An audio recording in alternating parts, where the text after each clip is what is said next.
In this video, I'm going to share to you on how you can insert Rupee symbol in Microsoft Excel. So let's get started. Go ahead in the Windows search bar and simply type Excel. Now click on it under the best match and this will open this blank workbook. Click on that. So once you're in your Microsoft Excel, let me just quickly input numbers in here, or if you already have your document or sheet, just simply open that. Okay, so like this. So if you have a table, the same thing, you just have to select the cells. Move this plus sign symbol into your cells to select all the cells that you want to insert or you want it to be inserted with the rupee symbol, okay?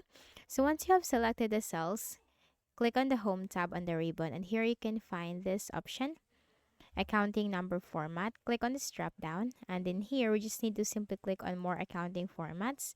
Symbol, click on this drop down and then we just need to simply look for, okay, so we just need to look for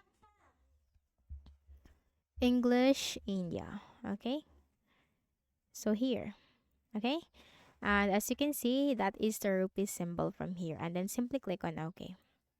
And that's it. That's how you can easily insert a rupee symbol into the Microsoft Excel. So I hope this video helped you. Kindly please do not forget to hit the like button and subscribe to this YouTube channel for more tutorials like this. Thank you for watching.